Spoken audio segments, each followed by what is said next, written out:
বসুমশাই, বেদ উপনিষদ সৃষ্টির যুগ তো আর ফিরে আসবে না। যন্ত্র সভ্যতা একদিন ধীরে ধীরে এই বনানী, আশ্রম, হরিওম সবকে গ্রাস করে নেবে। আমাদের এই কলকাতা শহরেই দেখবেন একদিন ইট পাথরের জঙ্গল উঠবে। মানুষ যত সভ্য হবে ততই অসামাজিক হবে। এসব আপনি কি বলছেন? কেন? আপনার চারপাশে তাকিয়ে আপনি বুঝতে পারেন না কি ধর্মাচার সামাজিকতার মধ্যে আমরা আছি? এক হিন্দু ধর্ম, অথচ তার মধ্যে বৈষম্যটা দেখুন। ভট্টাচ ব্রাহ্মণ, অথচ তিনি ভাগবত পড়েন না, তাতে তার আত্মসম্মানে লাগে।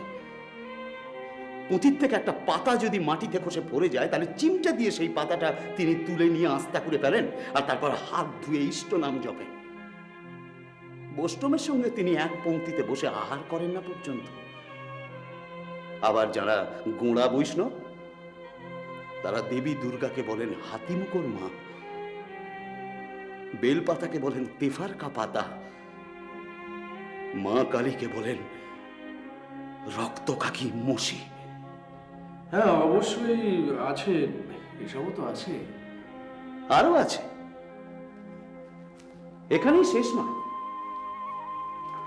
যান না কোনো কুলীন হিন্দু পরিবারে নিমন্ত্রণ জানাতে, প্রথমেই আপনাকে দিতে হবে আপনার 14 পুরুষের বংশ তালিকা, পরিচয়। তাতে যদি আপনার সম্ভাব্য অতিথিটি সন্তুষ্ট হন, তখন তিনি বিচার করে দেখবেন যে আপনি নিমন্ত্রণ করার যোগ্য কিনা, অর্থাৎ আপনার মারফত সেই নিমন্ত্রণ গ্রহণ করা যায় কিনা। এগুলোর কোনোটাই কিন্তু আমি অস্বীকার করছি না শাস্ত্রী মশাই, কিন্তু তার মানে তো এই নয় যে আমাদের সমাজ বা দেশের কোনো ইতিহাস নেই, আমাদের জাতির কোনো জাত্যাভিমান থাকতে নেই। কে বলেছেন এ কথা? রাজা? মুখে অবশ্য বলেননি। তাহলে? তিনি দেশের মানুষের উন্নতি সাধনের জন্য বিদেশি শাসকের মুখাপেক্ষী ছিলেন। সেটা হয়তো তাঁর চিন্তার সীমাবদ্ধতা। এক্স্যাক্টলি সো, আমি তো এই কথাটাই বলছিলাম। অথবা মৌলিকতা। সব ধর্মের সমন্বয়ে তিনি এক নতুন ধর্ম প্রতিষ্ঠার কথা ভেবেছিলেন। তিনি সমস্ত শাস্ত্র, পুরোহিত তত্ত্ব, অন্ধবিশ্বাস, অর্থহীন সংস্কার সব কিছুর বিরোধিতা করে মুক্ত বুদ্ধি ও মানব প্রীতির ওপর প্রতিষ্ঠিত এক সার্বজনীন ধর্ম প্রতিষ্ঠার কথা ভেবেছিলেন। হতে পারে, কিন্তু তিনি নিজে যথেষ্ট বিভ্রান্ত ছিলেন। প্রমাণ? আমি তার লেখা ফার্সি পুস্তিকাটি পড়েছি, তুহফাত উল মুত্তাহাহিদিন। পুস্তিকাটি ইসলামী যুক্তিবাদী মুতাজিলা সম্প্রদায়ের মতবাদ। হতে পারে, কিন্তু ঠিক তারপরেই তিনি বেদান্ত গ্রন্থ ও বেদান্ত সার লিখেছিলেন। কেন, ইশ, কট, মুন্ডক ও মান্ডুক্য, এই 5খানি উপনিষদের উনি বঙ্গানুবাদ করেছেন এবং ব্যাখ্যা করেছেন। এছাড়াও ভগবদ্গীতার উনি বঙ্গানুবাদ করেছেন। একটা মানুষ অনেক লেখাপড়া জানতেন, বিভিন্ন ভাষায় তিনি কৃতবিদ্য ছিলেন, তাই তিনি সেই সব ভাষাভাষী মানুষদের ধর্ম সম্পর্কেও অনুসন্ধিৎসু ছিলেন। সেটা তো তার কোনো অপরাধ নয়। আপনি কিন্তু আমাকে ভুল বুঝছেন। আমি কিন্তু মানুষটিকে কাঠগড়ায় তুলতে চাইছি না, আমি চাইছি তার মূল্যায়ন করতে। সে আপনারা করুন না, কে আপত্তি করছে? রাজা ধর্মটা বুঝলেন আর রাজনীতিটা বুঝলেন না। তিনি তো রাজনৈতিক নেতা ছিলেন না। মানছি, কিন্তু তিনি পৃথিবীর ইতিহাস পড়েননি, এটা তো মানতে পারি না। আচ্ছা, আপনি দার্শনিক কার্ল মার্কসের নাম শুনেছেন? হ্যাঁ, তিনি একজন জার্মান অর্থনীতিবিদ ছিলেন। ঠিক। তিনি কমিউনিস্ট ম্যানিফেস্টো নামে একটি বই লিখেছেন।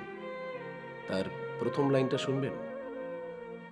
The history of hitherto existing society is the history of class struggle. বলছেন, বর্তমান সমাজের এ তাবৎকালের ইতিহাস হচ্ছে শ্রেণী সংঘর্ষের ইতিহাস, অর্থাৎ শোষক এবং শোষিতের ইতিহাস। মানেন? এটা না মানার তো কোনো কারণ নেই। আমার সেখানেই প্রশ্ন, রাজা কি এটা জানতেন না ঔপনিবেশিক ব্রিটিশরা ভারতের মুক্তি চায় না, ওরা চায় দখল। ভারতবর্ষের ততটুকু মুক্তি বা উন্নয়ন ওরা সমর্থন করবেন যতটুকুতে ওদের শোষণের সুবিধে হয়। এটাই রাজার দুর্ভাগ্য যে তার সমালোচকরা অধিকাংশই কুপমণ্ডু কথায় ভোগে। তারা বোঝেন না যে তিনি ছিলেন প্রকৃত অর্থে সর্বাঙ্গীন স্বাধীনতার উপাসক। তিনি ছিলেন বিশ্ব নাগরিক। পাশ্চাত্যের অনুরাগী নন, জ্ঞান পিপাসু। ভারতবর্ষের মানুষকে তিনি নিয়ে যেতে চেয়েছিলেন জ্ঞানের আলোকবর্তিকায়। আজও তিনি ভারতবর্ষের গৌরবময় অতীত আর অনন্ত সম্ভাবনাময় ভবিষ্যতের সেতুবন্ধ। তোমার এই ঘরটা এলে না আমার বড় ভালো লাগে বিশ্বনাথ। হ্যাঁ, বোঝা যায় তুমি সত্যিকারেরই সুরসাধক। হ্যাঁ, আমার ভিতরটা তাই, কিন্তু ওই সাধক শব্দটা আমার বহিরঙ্গে আর প্রযোজ্য না। কেন? সাধনা করবো তার সময় কোথায়? জীবিকার তাগিদে আমার সাদ আল্লাহ সব পথে বসেছে। এক সময় সাহেবের কাছে বাঁধা মাইনে চাকরি করতুম, তখন এসব নিয়ে নাড়াচাড়া করার একটা সময় ছিল। তারপর বন্ধু আশুতোষের সঙ্গে পার্টনারশিপ ফার্ম খুলল, সময় কিঞ্চিত কমে এলো, কিন্তু তবু আশুতোষের ঘাড়ে কাজকর্মের ভার ফেলে আমি ঘরে বসে এসব করতুম। কিন্তু ওই যে বলে না, সুখে থাকতে ভূতে কিলো, কি মনে হলো স্বাধীন ব্যবসা করবো। এই আমি কিন্তু তোমাকে বলেছিলাম যে গোড়াতে ভীষণ চাপ হবে। আহা, সে তো আমি বুঝতেই পারছি, কিন্তু এখন তো আর বুঝে কোনো উপায় নেই। For you have swallowed the bitter pill? একদম, তিতো বড়িটা আমি গিলেই ফেলেছি। দেখুন না, এখন কাজের চাপ এতটাই বেশি যে কদিনের জন্য হয়তো দেশান্তরে যেতে হতে পারে। প্রথমে কোথায় যাচ্ছ? লাহোর? দেখি, ওদিকটা সেরে লখনৌ আসার ইচ্ছে আছে, কিংবা এদিকটা সেরে ওদিকে। এখনো কিছু ঠিক করিনি। অত ঘাবড়াবার কিছু নেই, হয়ে যাবে, হয়ে যাবে। আরে আমি তো আছি নাকি? সেরকম হলে তুমি একটা টেলিগ্রাম করে দিও। সে তো বটেই। এদিকে বাড়িতে যারা আছেন তাদের খোঁজ খবর নেবার দরকার হলে আমিই নেব, তুমি কোনো চিন্তা করো না। না, চিন্তা আর কি, শুধু আমার ওই ছেলেটাকে নিয়ে ভাবনা হয়। ও তো আর সাধারণ 5টা ছেলের মতো নয়। বিশ্বনাথ, তোমাকে একটা কথা জিজ্ঞাসা করি। আচ্ছা, তোমার ছেলের মধ্যে এই ঈশ্বর অনুধ্যানের ব্যাপারটা এলো কোত্থেকে? না মানে, তুমি তো নাস্তিক নও, কিন্তু তুমি তো ভাবাবিষ্ট মানুষও নাও। আসলে ওর মধ্যে ওর মায়ের প্রভাবটা একটু বেশি। আর হেরেডিটারি যদি বলো, তাহলে তোমরা সবাই আমার বাবার কথা জানো। কি বিলে বাবু, ফুলের রেণু ছড়িয়ে কেমন মৌমাছিকে টেনে আনলুম। মৌমাছি? কোথায় মৌমাছি? আবার কোথায়, তুমি নিজে। আর ফুলের রেণু? বাহ, একটা একটা করে যে সুরের পাপড়ি মেলে ধরলুম, সেখানে তো লুকোনো ছিল ফুলের রেণু। আমি সদরে পা রাখতেই আপনার গলার আওয়াজ শুনতে পেলাম। আর অমনি তুমি ছুটে চলে এলে। হ্যাঁ, আমি আজ সারাদিন আপনার কাছে বসে বসে গান শুনবো। বাহ, এটা কি কথা বললে বিলে? তুমি এখন গান শুনবে মানে? আরে আমাকে পথে কি বলে এলে তুমি? এ মা, একদম ভুলে গেছি। দেখো, আমার সঙ্গে কিন্তু একদম কথার খেলাপ করা চলবে না। চলো চলো বলছি। আহা, এ তো মহা মুশকিলে পড়া গেল। কি ব্যাপার নবগোপাল বাবু? ছেলের আপনি কোন খবরটা রাখেন বলুন তো দত্তমশাই? আপনি জানেন আপনার ছেলে যোগেন পালের আঁকড়ায় গিয়ে যত সব ভুল ভাল আঁকড়াই শিখে আসছে। তাই আমি ঠিক করেছি যে ওকে আমি আমার জিমনাসিয়ামে নিয়ে যাব। ও, আর সে কথা ওকে রাস্তায় বলতে ও আমাকে বললে যে বাড়ি গিয়ে আপনার অনুমতি নিয়ে তারপর ও আমার সঙ্গে যাবে। সে নিশ্চয়ই যাবে, শরীরচর্চা তো ভালো কথা। সে কি মশাই, আপনি যে আমাকে বললেন ছেলেকে গান বাজনা শেখাবেন। হ্যাঁ, গান বাজনাও খারাপ নয়। আরে দূর, ওসব কেউ করে নাকি? আজকাল মেয়েরা গান বাজনা শেখে। বেটা ছেলে পুরুষ মানুষ, শরীরটাকে তো আগে তৈরি করতে হবে। আজ দেশে মরদের প্রয়োজন আছে, বেশ বলবান জোয়ান মরদ। ধত্তরে জোয়ান মরদের নিকুচি করেছে। কতগুলো মাথা মোটা ব্যায়ামবীর নিয়ে দেশ কি উদ্ধার হবে শুনি? আরে বাবা, গান বাজনা শিল্প চর্চাতেই মানুষের সুললিত সত্তার বিকাশ হয়। এই এই আপনি আমাকে মাথা মোটা বললেন? হ্যাঁ বললুম। এ তো মহা মুশকিল হলো। আপনি আপনি সুললিত। সুললিত মানে আপনি হলেন গিয়ে লবঙ্গ লতিকা। তা কি করবেন ছেলেটাকে গান শিখিয়ে? হ্যাঁ, ও কি আপনার ওই খ্যামটার আসরে গিয়ে করে গান গাইবে? আহ, না, আপনার মতো দিনরাত হনুমানের কাশলাত শিখবে, লাফাবে, ডিগবাজি খাবে। আরে আরে, এ তো দারুণ জমে গেছে দেখছি। তবে রে, কি তবে রে, কি করবেন আপনি? যথেষ্ট হয়েছে। আপনারা দুজনেই একটু চুপ করুন। আমি আপনাদের দুজনেরই সমস্যার সমাধান করছি। দেখুন, ও যে যোগেন পালের আখড়ায় যায় সেটা আমার অজানা নয়। সেখানে আপনি বাড়ি বয়ে এসে ওকে আপনার সঙ্গে নিয়ে যেতে চান, এতে আমার কোনো আপত্তি নেই। সেটা ওনাকে বলুন। আর আপনাকে বলিবেনি মাধববাবু, আপনি রসজ্ঞ মানুষ, সঙ্গীত বিশেষজ্ঞ, গুণী মানুষ। আপনাকে কলকাতার সঙ্গীত জগতের লোকেরা এমনি এমনি বেনি ওস্তাদ বলে না। আমার ব্যক্তিগত ইচ্ছা, বিলে আপনার কাছেই গান বাজনা শিখুক। আপনি ঠিকই বলেছেন, শিল্প চর্চায় সুললিত মানুষ হওয়া যায়। আর আপনিও ঠিক, দেশের জন্য মারাদ দরকার, বলবান জোয়ান মারাদ। বাহ বাহ বাহ বাহ, এ তো ভালো সমাধান। তাহলে ঠিক হলো যে আমাদের নরেন একই সঙ্গে পড়ালেখা, গান বাজনা, কুস্তি, পালোয়ানি সব শিখবে। হ্যাঁ, এর সঙ্গে ঘোড়ায় চড়া, লেখাপড়া করা, মানুষের সেবা করা, দেশকে ভালোবাসা, শুনেছো নরেন? রান্না করা, খেলাধুলা করা, অ্যাক্টিং করা, মানুষকে রঙ্গরসে ভরিয়ে রাখা। যা যা ভালো কাজ আছে, যা যা ভালো গুণ আছে, সব তুমি শিখবে। কিন্তু শেষটায় ও হবে কি? সেটা ওর ব্যাপার, ওকে জিজ্ঞেস করো। বাবা নরেন, তোমার বাবা যা যা বললেন সব শুনেছো তো? হ্যাঁ। তা এত সব শিখে তুমি শেষকালে কি হবে? আমি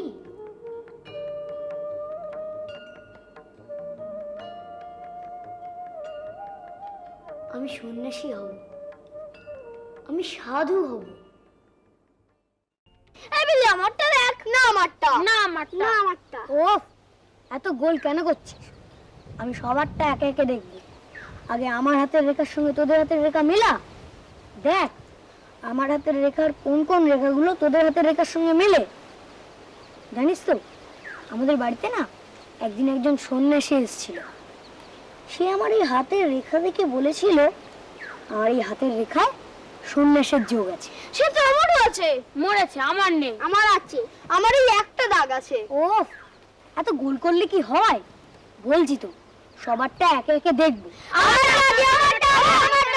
বলছি এত গোল করিস না। দেখি তোর একটা দেখি, তোর একটা, আমার একটা।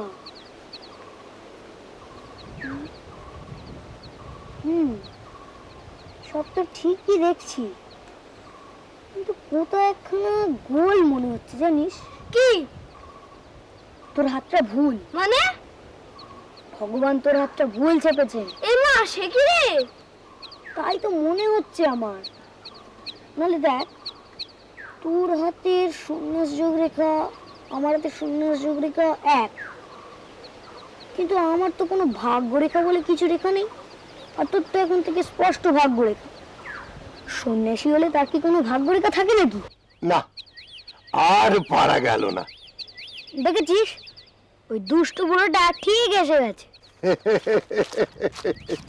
একবার আমার হাতটা দেখো দেখি মামা মশাই। দেখ, তুমি না সব সময় আমায় জ্বালাতন করো। কেন আমাদের এই সবার মাঝখানে তুমি কেন? দেখি,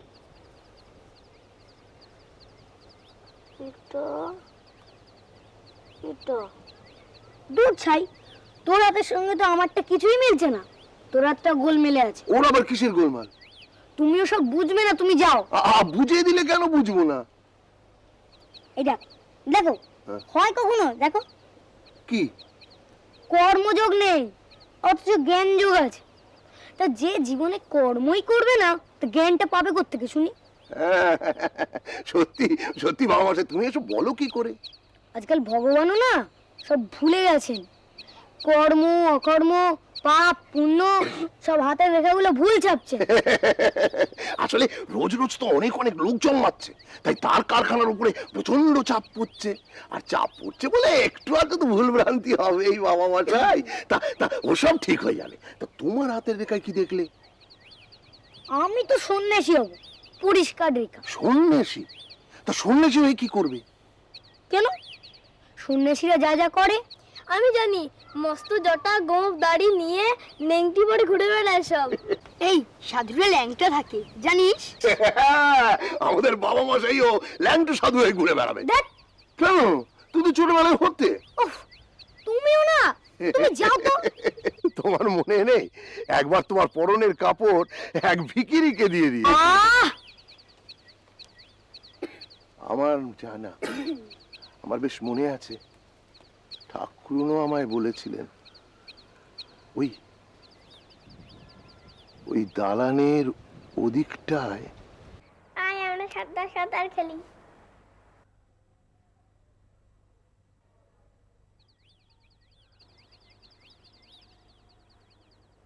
দেখো গো পিসি, তোমার নাতি রাজা সর্দার হয়েছে, আর বাকি সব চেলা চামুন্ডা। দেখিস ও একদিন সত্যিকারের সর্দার হবে। একটা নতুন কাপড় পরেছে জানো?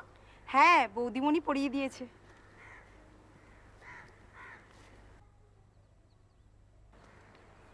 ও দাদা, আমি বেশ সর্দার নি, সর্দারের বউ। নারায়ণ হরি নারায়ণ হরি।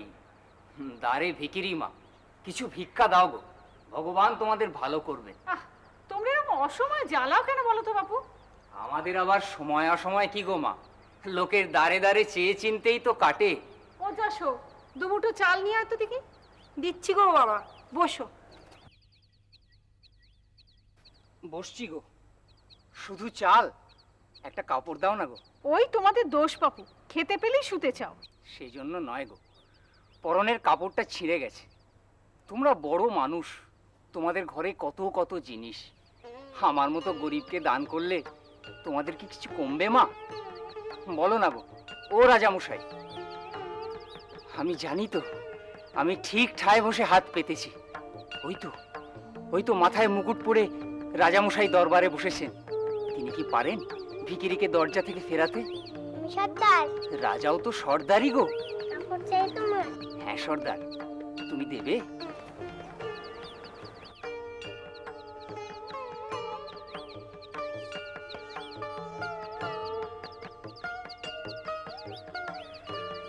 কি করছিস তুই? পরনের কাপড় খুলে দিয়ে দিচ্ছিস? কে গো তুমি? তুমি তো রাজা নও, তুমি মহারাজা, বড় মহারাজ গো। পরনের কাপড় খুলে যে বস্ত্রহীন মানুষকে দিতে পারে, সে নিরন্নের মুখে নিজের থালাও তুলে দিতে পারে। এ কি, তুই কাপড়টাও খুলে দিলি? ভিক্ষা দাও। হ্যাঁ দিচ্ছি, নাও বাবা। জয় হোক বাবা, তোমার জয় হোক। এ কেমন ধারা রে তোর শরীরে? তুই মায়ের দিয়ে নতুন কাপড় খুলে ভিখিরিকে দিয়ে দিলি, তাও পরন থেকে খুলে? না, তোকে সত্যি চেনা দরকার। চল তো তোর মায়ের কাছে, চল।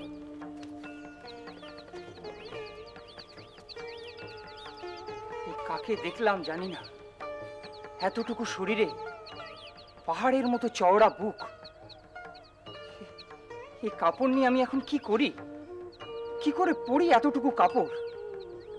বুঝেছি, এ পরবার জিনিস নয়, এ মাথায় রাখবার জিনিস। বেশ বেশ, আমি একে মাথায় পাগড়ি করেই বাঁধবো।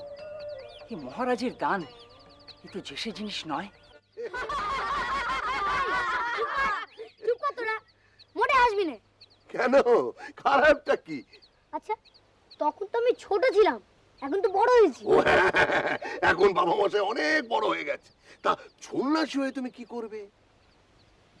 হিমালয় পর্বত, এই হিমালয় পর্বতে গিয়ে থাকবে, যেখানে সব বড় বড় সাধুরা যায়, সন্ন্যাসীরা যায়, কিন্তু সাধারণ মানুষেরা উঠতে পারে না। তো সেখানে কি আছে? এই কৈলাস পর্বত, এখানে রোজ সেই সন্ন্যাসীদের সঙ্গে দেবাদিদেব মহাদেবের সঙ্গে দেখা হয়। তিনি আসেন, মাথায় জটা, গলায় সাপ আর পরনে বাঘছাল। তুই বুঝি তেমন হবি? হ্যাঁ, আমিও হব। এবিলে আমি হতে পারবো? কেন পারবি না? হবি? হ্যাঁ হবো। সন্ন্যাসী হবি? হ্যাঁ। ঠিক আছে, তাহলে কিন্তু যেতে হবে আমার সঙ্গে সেই পাহাড় বা গহন জঙ্গলে। গিয়ে সেই মহাত্মাদের পায়ে পড়তে হবে, আর তখন তারা আমাদের লম্বা বাঁশ দেবেন একখানা, আর তার উপর উঠে আমাদের ঘুমোতে বলবেন। যারা যারা পারবে তাদের তাদের ওই গেরুয়া পরিয়ে নিজের চেলা করবেন। বাবা মশাই, শৈশবের কল্পনা কত সরল। দেখ বিলে, চল তো আমাদের বাগানে গিয়ে খেলি। চল গাছে উঠবো। চল চল, চল, চল, চল, চল, গাছে উঠবো। চল, চল, চল, চল, গাছে উঠবো, গাছে উঠবো, চল, গাছে উঠবো, গাছে উঠবো। চল, চল, চল। আচ্ছা, কে আগে গাছে উঠবে? বিদেশে কেউ পারবে না। আমি পারবো। আমি কিন্তু গাছে উঠে দোল খাবো। চল ওইদিকে। চল, চল, এই চল গাছে উঠবো, গাছে উঠবো, চল, চল, গাছে উঠবো, গাছে উঠবো। আরে ঠিক আছে। দিলে দিলে আমার বাগানটাকে লন্ড ভন্ড করে দিলে। হায় হায় হায় হায় রে, দিলে।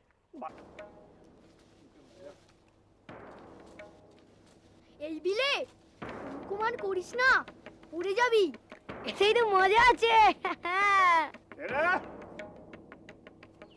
কে কে ওখানে? কারা বাগানে ঢুকেছিস রে?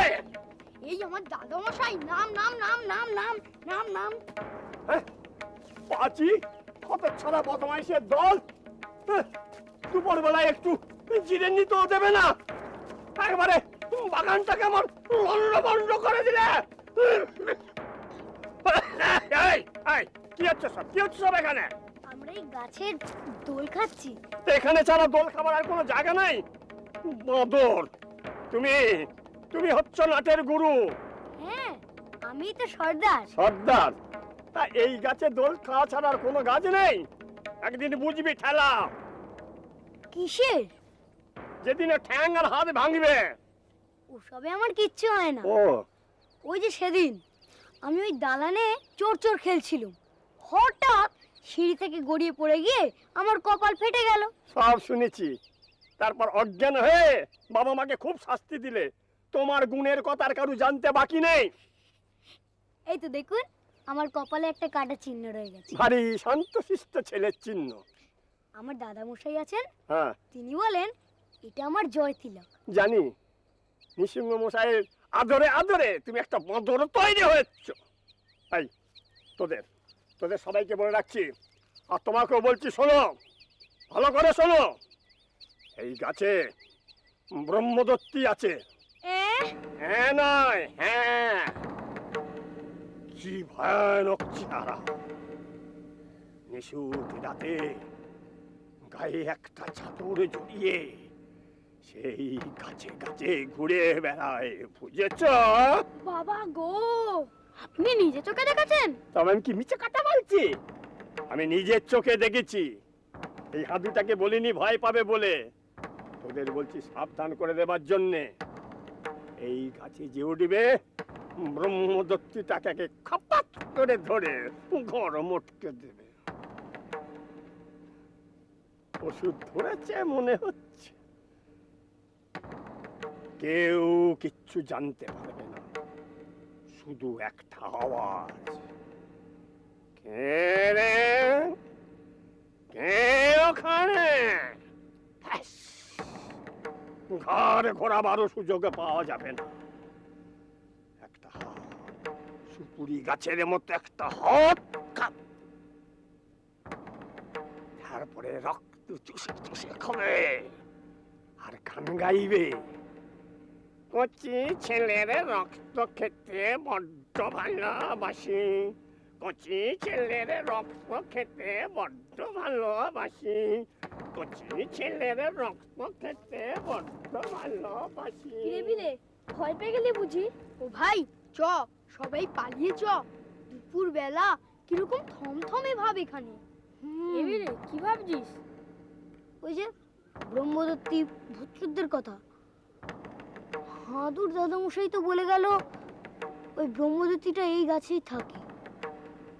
আমি এমন অনেক শুনেছি, ওই গাছে ভূত আছে, ওই ডালে পেতনি আছে, কিন্তু এরা গাছে উঠে করেটা কি?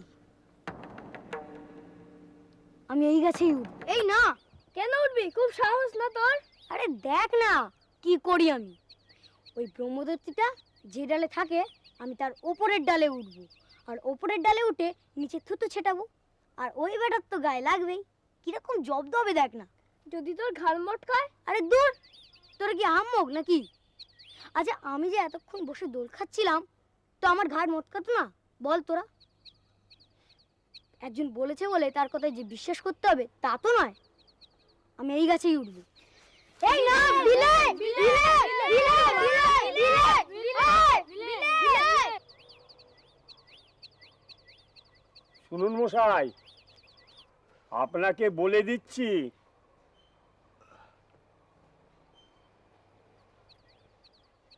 শুনুন, আপনার পুঁতি বিলে।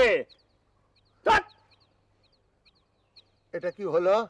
তখন থেকে একটা কথা বলার চেষ্টা করছি, আর আপনি সমানে ব্যাগরা দিয়ে যাচ্ছেন। ধ্যাৎ! এই, দেখুন, বাঙালি দুটি জিনিস অপছন্দ করে, এক কাঁচা ঘুম ভাঙানো, আর দুই হচ্ছে হাঁচি থামানো। বুঝেছেন? সব শুনছি, অপেক্ষা করুন। আগে হাঁচিটা ভালোভাবে হাঁচতে দিন তো। আপনাদের বিলে বুঝলেন কি না? বাবা, শেষকালে বেগটা নাম হলো। এখন বাঙালি খুশি। বলুন, কি বলবেন বলুন। আপনাদের বাড়ির বিলে হ্যাঁ। একটি ত্রিপণ্ড। ত্রিপণ্ড মানে? 3 পণ্ড। কোন তিন? লাজ লজ্জা ভয়। 3 থাকতে নয়, লাজ লজ্জা ভয়। ঠিকই তো, তা ভুলটা কি?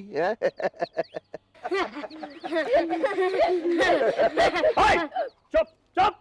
কি হলো ভাদুরী মশাই, আপনি হঠাৎ আমার বাবা মশাইয়ের উপর খেপে গেলেন কেন? কি ব্যাপার বাবা মশাই, কি দুষ্টুমি করেছো দলবল নিয়ে? কিচ্ছু করিনি গো, ওই একটু গাছে উঠে দোল খেয়েছিলাম, সেই জন্য উনি রেগে গেছেন। আমরা সবাই মিলে আপনার কাছে ক্ষমা চাইছি। ক্ষমা চাও, ক্ষমা চাও। একটু গাছে উঠে দোল খেয়েছিলাম, একটু খেলেছিলাম বলে আপনার এত রাগ। অমন করে বলো না গো, আমি কিচ্ছু মনে করিনি। তোমরা বাচ্চা ছেলের দল, একটু গাছে উঠবে, একটু ঝাপাঝাপি করবে, আমি রাগ করতে যাব কেন? হ্যাঁ, আমি অত আসন্দ নই, অত খারাপও নই। দাদা মশাই, যাও যাও, তোমরা সব নিজের মতো গিয়ে খেলা করো। যাও যাও যাও, যাও। এই শোন শোন, তোদের সবাইকে বলে রাখলাম, কাল থেকে আমরা যখন এই দাদা মশাইয়ের বাগানে খেলবো, তখন আমরা সবাই একটা জিনিস মনে রাখবো, বাগানের কোনো গাছ যেন নষ্ট না হয়। ঠিক আছে। আর বাগানের যেন কোনো ক্ষতি না হয়। হ্যাঁ সর্দার। চল এবার মাঠে গিয়ে খেলি। চল চল চল চল চল। কি হয়েছিল বলুন তো ভাদুরী মশাই? বলছি, হয়েছে কি, ও একটা গাছে উঠে বিপজ্জনক ভাবে দোল খাচ্ছিল। তা আমি আজ ওদের একটু ভয় দেখিয়ে দিয়েছি। বলেছি, এই গাছে ব্রহ্মদত্তি আছে, গাছে উঠলেই ঘাড় মটকে দেবে। তা আমার কথা শুনে ছেলেরা তো ভয় খেয়ে গেল।